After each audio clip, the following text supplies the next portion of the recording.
জবানটা ছেড়ে দিয়ে বলেন, আল্লাহ এবং তার রাসূল পাকের সন্তুষ্টি অর্জনের আমাদের দরকার আছে না নাই? আল্লাহ রাসূলের সন্তুষ্টি অর্জন করবেন, কিভাবে অর্জন করবেন? আমি এখনো হাদিসে কারিমে একটাও তেলাওয়াত করি নাই, কারণ আমি আগে কোরআন দিয়ে আপনাদেরকে একটু বোঝানোর চেষ্টা করি, তারপরে আসাঙ্গিক প্রাসঙ্গিকের উপরে আমি হাদিসে কারিমা তেলাওয়াত করব ইনশাআল্লাহ। কিভাবে আল্লাহকে পাবেন, কিভাবে নবীকে পাবেন?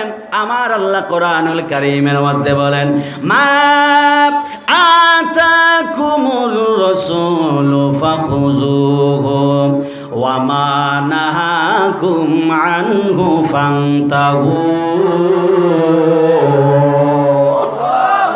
আরো জোরে কন্না আল্লাহু আকবার বলেন। আমার আল্লাহ ডাক দিয়ে বললেন, হ্যাঁ বান্দা, আমার হাবিব তোমাদের কাছে যা কিছু নিয়ে এসেছেন সেই বিষয়গুলোকে তোমরা আঁকড়ে ধরো। আঁকড়ে ধরার পরে আমার রাসূল তোমাদেরকে যেগুলো থেকে দূরে থাকতে বলেছেন, যেই বিষয়গুলো থেকে আমার নবী তোমাদেরকে দূরে থাকতে বলেছেন, অর্থাৎ নিষেধ করেছেন, ওই বিষয়গুলো থেকে তোমরা দূরে থাকবা, ওই বিষয়গুলোকে তোমরা ছেড়ে দিবা। এই দুইটা জিনিস যদি তোমরা করো গো, আমার আল্লাহ ডাক দিয়া বলেন, পৃথিবীর বান্দারা শুনে নাও, তাহলে তোমরা আমি আল্লাহকে সহজে পেয়ে যাবা। এখন আমার বাবা আল্লাহ ডাক দিয়া কয়, বান্দা কিভাবে আমি আল্লাহকে পাইবা? কারণ সাহাবায়ে কেরাম তো নবীর মাধ্যমে আল্লাহকে পেয়েছেন, এখন তোমরা কেমনে আমি আল্লাহকে পাইবা? আল্লাহ এই রাস্তাটাও একবারে সহজ করে দিলেন। আল্লাহ আবার কোরআনে বলেন, আতিউল্লাহ ওয়া আতিউর রাসূলা ওয়া উলিল আমরি মিনকুম। জোরে কন্না সুবহানাল্লাহ। আল্লাহ ডাক দিয়া বললেন, আতিউল্লাহ ওয়া আতিউর রাসূলা ওয়া উলিল আমরি মিনকুম। আমার আল্লাহ ডাক দিয়া বললেন, রাসূলে পাক, আমার আল্লাহ বলেন আতিউল্লাহ, আল্লাহ পাকের অনুগত করো, ওয়া আতিউর রাসূল, রাসূলে পাকের অনুসরণ করো, ওয়া উলিল আমরি মিনকুম, আর আউলিয়া কেরামের অনুকরণ করো। আল্লাহ পাকের অনুগত করো, রাসূলে পাকের অনুসরণ করো, আর আউলিয়া কেরামের অনুকরণ করো। এই তিনটা বিষয় যদি তোমরা আঁকড়ে ধরে চলতে পারো, মেনে চলতে পারো, তাহলে তোমরা সহজে আমি আল্লাহকে পেয়ে যাবা। জোরে কন্না সুবহানাল্লাহ। এখন আল্লাহ ডাক দিয়ে বললেন, বান্দা আমি আল্লাহর আনুগত্য হবে কিভাবে? যদি নবীকে অনুসরণ করো। আর নবীর অনুসরণ কিভাবে হবে? যদি ওয়া উলিল আমরি মিনকুম, তোমাদের মধ্যে যারা নেতা আছে ওই নেতাদেরকে তোমরা যদি অনুকরণ করো। এই নেতাগুলো আর কেউ নয়, এই নেতাগুলো হলো আমার আল্লাহর ওলিগণ আর হক্কানি উলামায়ে কেরাম। কথা কন্না ঠিক কিনা? এই জন্য আমার যুবক ভাইয়েরা, মুরব্বী বাবারা, এই তিনটা বিষয় যদি আপনারা আঁকড়ে ধরেন, যদি আপনার নেতা আউলিয়া কেরামের সহবতে যদি থাকেন, যদি হক্কানি উলামায়ে কেরামের কথা মতো যদি চলেন, তাহলে আপনি নবীকে পেয়ে যাবেন। আর নবীকে যিনি পেয়ে যায় তিনি আমার আল্লাহকে পেয়ে যায়। কথা কন্না ঠিক কিনা? এই জন্য সাহাবায়ে কেরাম আমার নবীকে কেমন বেশি মহব্বত করতো। সাহাবায়ে কেরাম সব কিছু উজাড় কইরা দিয়ে নবীরে ভালোবাসতো। আমার নবীর একজন প্রিয় সাহাবী যিনি ছিলেন হযরতে বেলাল। এই বেলাল ছিল কালো হাবশী বেলাল। এই বেলাল নবীরে কেমন মহব্বত করত। বেলাল রাদিয়াল্লাহু তাআলা আনহু, আমার নবী যখন মেরাজের মধ্যে গিয়েছেন, আমার নবী মেরাজে যাওয়ার পরে আমার নবী হঠাৎ করে দেখলেন জান্নাতের ভিতরে একটা রুমের মধ্যে কেমন যেন আওয়াজ শোনা যায়। জোরে কন্না সুবহানাল্লাহ। আমার নবী জিবরাইলকে ডাক দিয়া বললেন, জিবরাইল, জান্নাতের ভিতরে তো সবার প্রথমে আমি নবী আগমন করব, জান্নাতের ভিতরে তো সর্বপ্রথম আমি নবী ঢুকবো, কিন্তু এখন জান্নাতের ভিতরে কার পায়ের আওয়াজ শোনা যায়? জিবরাইল ডাক দিয়া বলে, ইয়া রাসূলুল্লাহ, ইয়া হাবিবাল্লাহ, নবী গো, ও মায়ার নবীজি, ইয়া রাসূলুল্লাহ, জান্নাতের ভিতরে আপনার সাহাবী হযরতে বেলালের পায়ের আওয়াজ। জোরে কোন সুবহানাল্লাহ। আমার নবী ডাক দিয়া বলে, সাহাবী, আমার নবী ডাক দিয়া বলে, জিবরাইল, জান্নাতের ভিতরে বেলালের আওয়াজ কেন? জিবরাইল বলে, ইয়া রাসূলুল্লাহ, একটা কারণ আছে। আমি ঘটনাটা সংক্ষেপ করে দিই বাজান, কারণ আমি কয়েক মিনিটের মধ্যে শেষ করব, কারণ এখান থেকে আবার 1.5-2 ঘন্টা জার্নি করে মতলব উত্তরে আমাকে যেতে হবে। আমার নবী দুনিয়াতে আসলেন, আসার পরে আমার নবী বেলাল রাদিয়াল্লাহু তাআলা আনহুকে ডাক দিয়া বললেন, বেলাল আমার কাছে আসো। বেলাল রাদিয়াল্লাহু তাআলা আনহু নবীর কাছে আসলেন। আসলেন। আসার পরে আমার নবী ডাক দিয়া বলে, বেলাল, আমি রসুল যখন জান্নাত পরিদর্শনে গেলাম, আমি দেখলাম জান্নাতের ভিতরে তোমার পায়ের আওয়াজ শোনা যায়। বেলাল, তোমার পায়ের আওয়াজ কেন জান্নাতের ভিতরে? বেলাল রাদিয়াল্লাহু তাআলা আনহু চোখের পানি ফেলায়া ফেলায়া কান্দে। বেলাল বলে, ইয়া রাসূলুল্লাহ, ইয়া হাবিবাল্লাহ, সমস্ত সাহাবায়ে কেরাম আপনার সামনে বসে বসে বয়ান শোনে, আমি বেলালের মনে চায় আপনার সামনে বইসা আপনার জবান মোবারক থেকে কত সুন্দর বয়ান শোনা।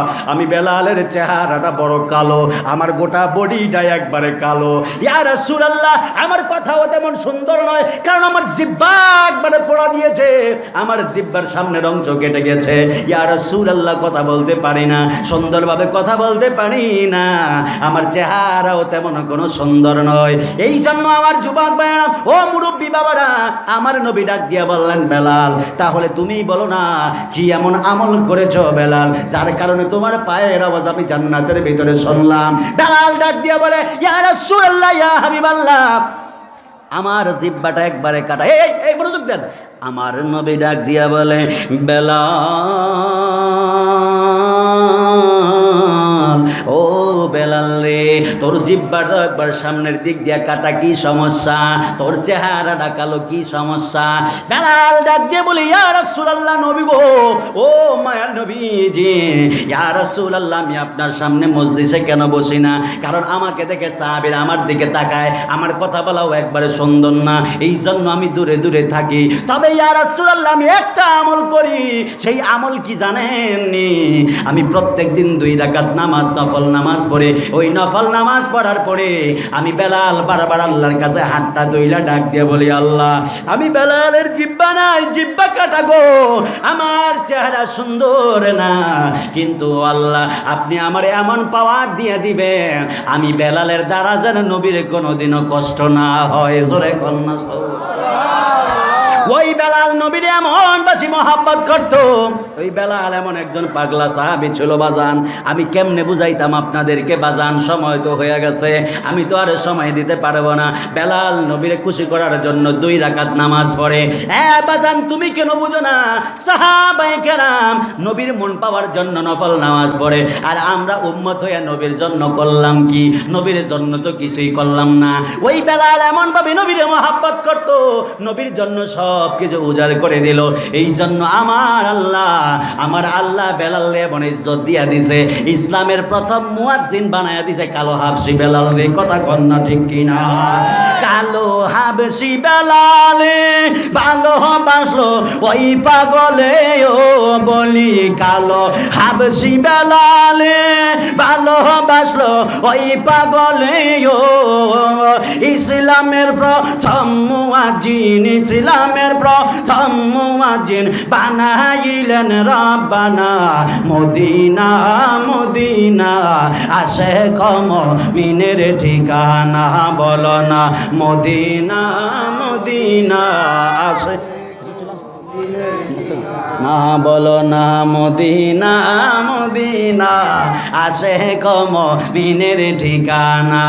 হায় হায় দিদার চেয়ে কাঁদো তোমরা, দিদার চেয়ে হও না নবীর দিওয়ানা, মদিনা ঠিকানা, বলো না মদিনা, মদিনা আশিক মুমিনের ঠিকানা। হায় হায় নবীর প্রিয় সাহাবী হযরত আবু বকর সিদ্দিক, বলেন নবীর প্রিয়, জোরে, নবী খুশি হবে, নবী খুশি হবে। হযরত আবু বকর সিদ্দিক ভালোবেসে শুইল পাশে, ভালোবেসে শুইল পাশে, ছায়া দেখো মদিনা, মদিনা। মাশাআল্লাহ, জোরে মাশাআল্লাহ। ঠিকানা বলো না মদিনা, মদিনা মিনের ঠিকানা। হায় হায় দিদার চেয়ে কাঁদো তোমরা, দিদার চেয়ে কাঁদো তোমরা, হও না নবীর দিওয়ানা, মদিনা। আশেক মুমিনের ঠিকানা বলো না মদিনা মদিনা আশেক মুমিনের ঠিকানা। একটা জবান বন্ধ রাখবেন না, চিৎকার মেরে বলেন না ইয়া রাসূলুল্লাহ। খুশি না বেজার? আরো জোরে বলেন না খুশি না বেজার? বাজান আমি বারবার কইতাছি আমার একটু সারেন কন্যা ছাড়তাম না, এমনে জ্বালাইলে কি হইবনি? আমার তো আবার আরেকটা চাইতে বুঝতেছেন না কি লিগা? এই ফয়সাল ভাই এমনি নিয়ে আটকাইছেন আমার আইন না, আমি আইতাম না কইছিলাম। ওই যে ফয়সাল দেখছেন নি, এই ফয়সাল ভাই আমার আইন না আটকাই দিছে। হুজুর ভাল লাগে ফয়সাল ভাই ওই বেটা কথা বেটা আবার আমার আবার সবলে দৌড়ানি দেয় না, আবার কে কইব কবে কিও আইলেন না সময় থেকে চাইতে আছে মনে হয়। ওই কয় কি দেখছেন? আল্লাহু আকবার কোন? দুই হাত তুলে বলেন ইয়া রাসূলুল্লাহ। খুশি না বেজার? কারা কারা বেজার হাত তুলেন। এইবার দোষী ভাই, এইবার দোষী এইবার 10 দিন চোরের একদিন কিন্তু গৃহস্থের। নামাজ তো বেড়া নামা নামা দর্শি নি এইবার। হ্যাঁ আমি এইটাই কইছি কিন্তু দর্মু ওই যে চিল্লারি লাগাত মারহাবা কর না।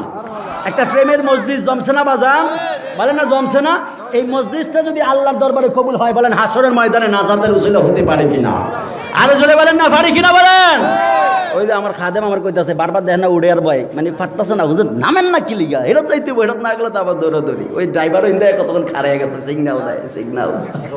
দোকানে মানুষগুলো আছে। আল্লাহু আকবার কোন? আরো জোরে বলেন আল্লাহু আকবার বলেন। গভীর মনোযোগ। 10 মিনিট কইছেন এটা কিন্তু ধরলাম। গভীর মনোযোগ আমার যুবক ভাইয়েরা মুরব্বীরা, আমার নবীকে মহব্বত করলে কেমন লাভ জানার দরকার আছে না নাই?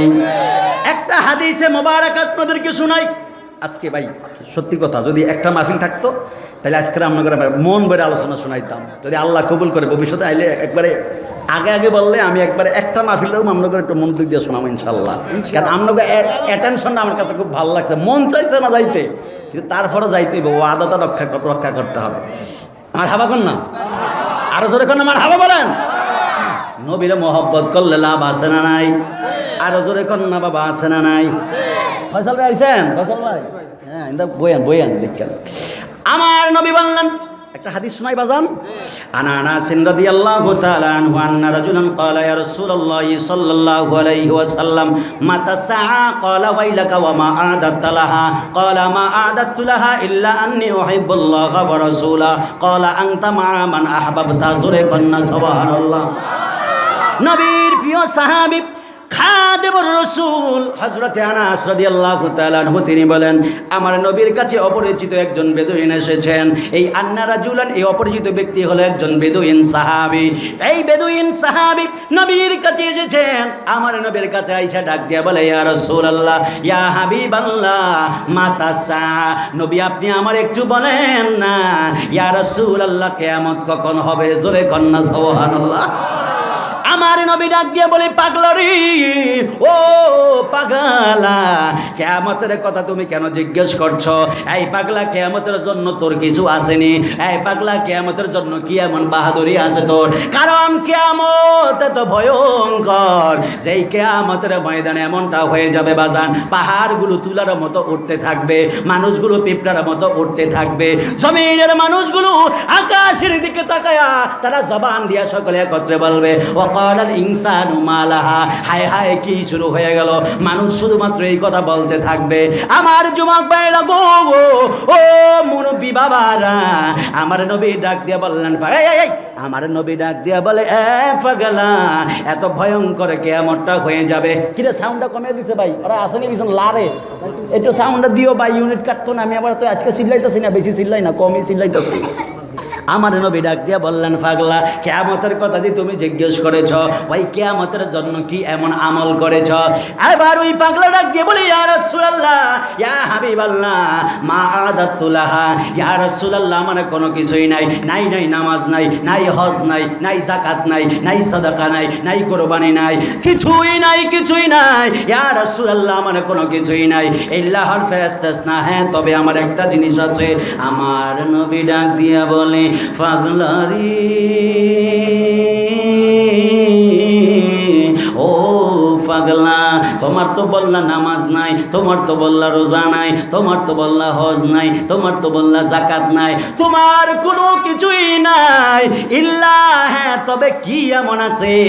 এবার পাগলা ডাক দিয়া বলে, ইয়া রাসূলুল্লাহ, আন্নী উহিব্বুল্লাহ ওয়া রাসূলা, আমি আল্লাহ এবং আপনি নবীরে অনেক ভালোবাসি। জোরে কন্যা সুবহানাল্লাহ। আরে হাত তুলে বলেন সুবহানাল্লাহ বলেন।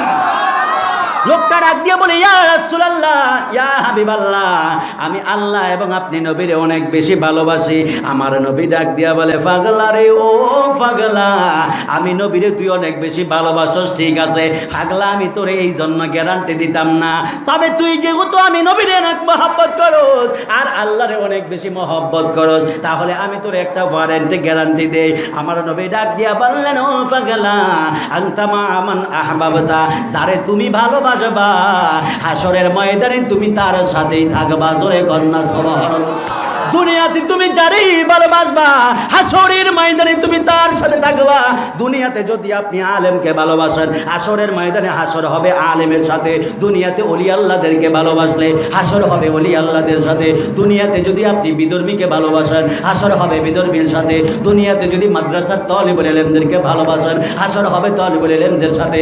দুনিয়াতে যদি মেসিরে ভালোবাসা জার্সি কিনেন, হাসর হবে মেসির সাথে। বুঝলেন? দুনিয়াতে যদি নেইমারের ভালোবাসেন, হাসর হবে নেইমারের সাথে। ছেলে পাঞ্জাবি কিনে না, কয় পাঞ্জাবি পরো না কেন? কয় পাঞ্জাবি পরলে আমার মানুষ মুরব্বি কয়, মুরব্বি কয়, বড় হুজুর কয়, কিন্তু 3000 টাকা 2000 টাকা দিয়ে নেইমারের জার্সি কিনে আছে না নাই? জোরে কন্যা আছে না নাই? 2000 1500 টাকা দিয়ে মেসির জার্সি কিনে, অথচ 1200 টাকা দিয়ে পাঞ্জাবি কিনতে চায় না। কথা বলেন না, ঠিক কিনা বলেন না? মাথার মধ্যে কপালের মধ্যে আর্জেন্টিনার পাগড়ি কি বলে পতাকা বাঁধে, কিন্তু মাথার মধ্যে টুপি দিতে চায় না। কথা কন্যা ঠিক কিনা বলেন? বন্ধুরে আমার, এই দুনিয়াতে তুমি যারে ভালোবাসবা হাসরের ময়দানে তুমি তার সাথে থাকবা। এই জন্য আমার যুবক ভাইরা, ও মুরব্বী বাবারা, এই জন্য আপনারা জবানটা ছেড়ে দিয়ে বলেন, আমরা আমার রাসূল পাক সাল্লাল্লাহু আলাইহি ওয়াসাল্লামকে জানমালের চাইতে বেশি ভালোবাসতে চাই কি চাই না? আরো জবান ছেড়ে দিয়ে বলুন, চাই কিনা বলেন? আল্লাহ আমাদের বুঝার তৌফিক দান করুক, করুন আমিন। আর একটু জবানটা ছেড়ে দিয়ে বলেন আমিন। বাবাজিরা আমার, প্রায় ঘন্টা হয়ে গেছে আমি আপনাদেরকে বয়ান শোনালাম। আমি আর আমার ইচ্ছে থাকা সত্ত্বেও আর সময় দিতে পারছি না। এখন আপনাদের মাঝে চলে আসবেন আজহারি হুজুর, আসবেন মাশাআল্লাহ বলেন না, যিনারা মিশর আল আজহার ইউনিভার্সিটি থেকে যিনারা গ্র্যাজুয়েশন সম্পন্ন করে বাংলাদেশে।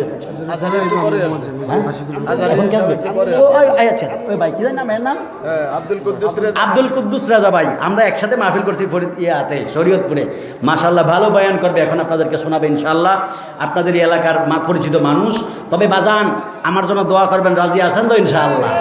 আমার জন্য দোয়া করেন, আল্লাহ যদি কবুল করে।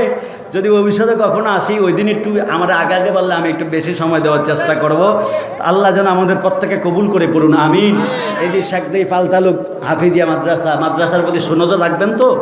এই মাদ্রাসা আপনার, এখানে কোরআন তেলাওয়াত হচ্ছে, আপনার এলাকায় রহমত নাজিল হচ্ছে, কোরআন তেলাওয়াত হচ্ছে, আপনার বাবার কবরের আযাব মাফ হচ্ছে। সুবহানাল্লাহ বলেন। এই জন্য মাদ্রাসার প্রতি খেয়াল রাখবেন, সুদৃষ্টি রাখবেন, শারীরিক মানসিক আর্থিক সব দিক দিয়ে খেয়াল রাখবেন ইনশাআল্লাহ। আর আমি গুনাহগারের কথায় যদি কেউ কোনো ধরনের কষ্ট পেয়ে থাকেন, আল্লাহর ওয়াস্তে আমি গুনাহগার, আপনাদের কাছে ক্ষমা চেয়ে গুনাহগার বিদায় আরজ করছি, দোয়া করবেন। ওয়াসসালামু আলাইকুম ওয়া রাহমাতুল্লাহি ওয়া বারাকাতুহু। সবাই বলে মারহাবা। আরেকটু মহব্বতে বলেন মারহাবা। অত্যন্ত চমৎকার সুললিত কণ্ঠে আলোচনা করলেন হযরত মাওলানা রিয়াজুল ইসলাম সাইফি বারাকাল্লাহু ফি হায়াতি, সবাই বলেন আমিন। সম্মানিত সুধী, প্রিয় উপস্থিতি, এই পর্যায়ে আপনাদের সম্মুখে মূল্যবান আলোচনা রাখবেন অত্র পাকতালুক জামে মসজিদের সম্মানিত পাঞ্জেগানা ইমাম হযরত মাওলানা হাফেজ আব্দুল কুদ্দুস রেজা আশিকি সাহেব সংক্ষিপ্ত আকারে আপনাদের সামনে কিছু কথা তুলে ধরবেন, কিছু কথা বলবেন। হযরতের আলোচনার পূর্বে একটি নাতে রাসূল পরিবেশন করবে মোহাম্মদ নাইম পাটোয়ারি। মোহাম্মদ নাইম। আসসালামু আলাইকুম। নাতে রাসূল। রহমতে আলম নূরে মুজাসসাম সাহাবীরা আতর বানায় ওই নবীজির গাম। রহমতে আলম নূরে মুজাসসাম সাহাবীরা আতর বানায় ওই নবীজির গাম। শোনো মানো জানো কেমন আমার নবীজি, যাহার পাগল চন্দ্র সূর্য তারকারাদি। শোনো মানো জানো কেমন আমার নবীজি, যাহার পাগল চন্দ্র সূর্য তারকারাদি। তোমরা আর শুনবানি সুন্দর কাহিনী, আরো শুনবানি সুন্দর কাহিনী। জান্নাতের ওই রুমে রুমে লেখা নবীর নাম। জান্নাতের ওই রুমে রুমে লেখা নবীর নাম। নবী রহমতে আলম নূরে মুজাসসাম সাহাবীরা আতর বানায় ওই নবীজির গাম। উস্তুহে না না না একটি খেজুর গাছের নাম, যেটি ধরে খুতবা দিতেন রাসূলে আকরাম। যেটি ধরে খুতবা দিতেন রাসূলে আকরাম। উস্তুনে হানা না একটি খেজুর গাছের নাম, যেটি ধরে খুতবা দিতেন রাসূলে আকরাম। গাছটি নবীর বিরহে সদা কাঁদিতে রহে। গাছটা নবীর বিরহে সদা কাঁদিতে রহে। হতবাক হয়ে দেখে যত সাহাবায়ে কেরাম। হতবাক হয়ে দেখে যত সাহাবায়ে কেরাম। রহমতে